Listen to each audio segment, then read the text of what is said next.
అదే RTV app వార్తల్ని క్షణాల్లో చదివే అవకాశం ఉంటుంది. ఒక న్యూస్ పేపర్, ఒక టెలివిజన్ ఛానల్ మీ చేతుల్లో ఎప్పుడూ ఉంటాయి.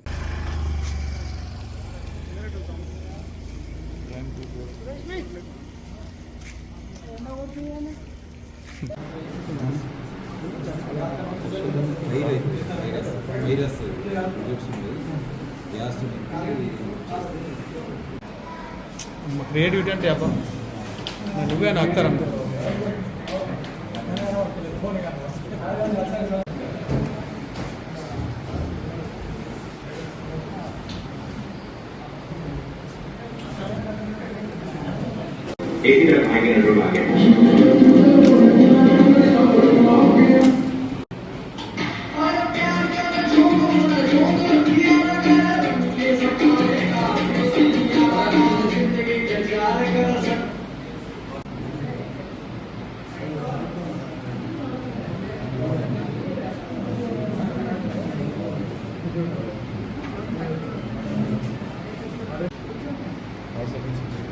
ఏం కాదు.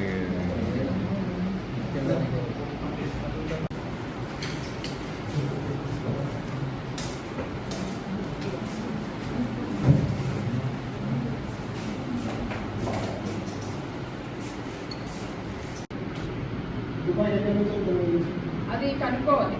వీ హ్యావ్ టు ఇప్పుడైతే అరెస్ట్ చూపిస్తున్నాము. నిర్మల్లో social media monitoring cell start చేయడం జరిగింది. దీనికి సంబంధించి మనకు ఇక్కడే డిపిఓ ఆఫీస్లో మనం ఒక సెల్ సెపరేట్గా చేసి దానికోసం సెపరేట్ స్టాఫ్ని పెట్టి కంటిన్యూస్ మానిటరింగ్ చేస్తున్నాము. నిర్మల్కి సంబంధించిన ఎవరైనా ఏమైనా సోషల్ మీడియాలో అనుచితమైన పోస్టులు పెట్టినా లేదా అరాచకమైన పోస్టులు పెట్టినా వాళ్ళు మానిటర్ చేయాలని మేము లాస్ట్ 3 months నుంచి వర్కౌట్ చేస్తున్నాము. అందులో భాగంగా ఈ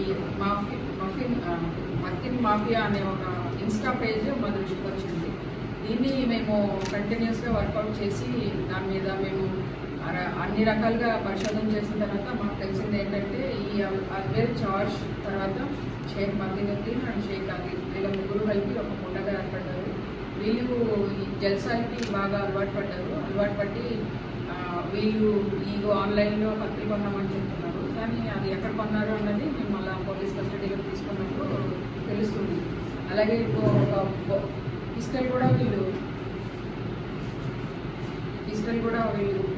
కొనుగోలు చేసి దీని ద్వారా వేరే వాళ్ళందరినీ బెదిరించి దోపిడీకి పాల్పడడం జరుగుతుంది. వీళ్ళు ముఖ్యంగా రాత్రులు బస్ స్టాండ్ పరిసరాల్లో తిరుగుతున్నారు. నైట్ బాగా లేట్ నైట్లో బస్ స్టాండ్లో ఎవరన్నా బస్సు తప్పిపోయినాడు లేదా ఎర్లీ మార్నింగ్ బస్కి ఎక్కాలని వెయిట్ చేస్తున్న వాళ్ళు పట్టుకొని నిద్రపోతున్న వాళ్ళ దగ్గరికి వెళ్ళి కూడా వీళ్ళు చిన్న చిన్న దోపిడీ చేయడము లేదా నగర శివారులో మనకి ఎవరైనా జంటలుగా ఉంటే వాళ్ళు బెదిరించడము దోపిడీకి పాల్పడడం ఇట్లాంటివన్నీ చేస్తూ ఉన్నారు. సో ఈరోజు నిర్మల్ పట్టణ పోలీసులు డిఎస్పీ గంగారెడ్డి గారి ఆధ్వర్యంలో వీళ్ళ ముగ్గురిని అరెస్ట్ చేయడం జరిగింది. దీంట్లో భాగంగా 4 సెల్ ఫోన్స్ ఈ వెపన్ సీజ్ చేయడం జరిగింది. అంటే లాస్ట్ టైం ఒక మర్డర్ కేసు అయింది కదా, మనందరికీ ఐడియా ఉంది. లాస్ట్ టైం ఒక మర్డర్ అయింది, అమ్మాయికి మర్డర్ అయింది. అందులో వాడిన కత్తే అని చెప్తున్నారు. అది కూడా వెరిఫై చేయాల్సింది. వీళ్ళందరూ ఫ్రెండ్స్. అందులో అక్యూజ్డ్ ఎవరైతే మర్డర్ చేశాడో ఆయన కూడా వీళ్ళ ఫ్రెండ్. అప్పుడే మా దృష్టికి వచ్చింది. దీని మీద అప్పుడే మేము దృష్టి పెట్టి దీన్ని పరిశోధించడం నుంచి తప్పించుకోలేరు. మేము ఏదో ఈ ఇన్స్టాగ్రామ్లు తర్వాత వాట్సాప్ స్టేటస్ పెట్టుకుంటాము, ఇన్స్టాగ్రామ్లో పెడతాము, రీల్స్ చేస్తాము అనేసి ఇది పోలీసులు ఏం చేయలేరు, మా ఐడెంటిటీ బయటపడదు, ప్రైవేట్ సెట్టింగ్స్ ఉన్నాయి అనుకొని ఇష్టం వచ్చినట్లు చేస్తే పోలీసులు చూస్తూ ఊరుకోరు. ఇది తగిన శిక్ష పడుతుంది. మన దగ్గర చాలా కఠినమైన చట్టాలు ఉన్నాయి ఇప్పుడు న్యూ క్రిమినల్ లాస్ ప్రకారం. దాని ప్రకారం ఈ కేసు పెట్టడం జరుగుతుంది. అలాగే ఆర్మ్స్ యాక్ట్లో కూడా దీన్ని బుక్ చేయడం జరుగుతుంది. ఈ రకమైన అరాచకాన్ని మేము చాలా ఉత్పాదనతో అడ్డువేస్తాం. మేము సోషల్ మీడియాలో ఉన్నాము, మాకే ఐడెంటిటీ బయటకు రాదు అనుకొని ఇష్టం వచ్చినట్టు బిహేవ్ చేసే రాదు.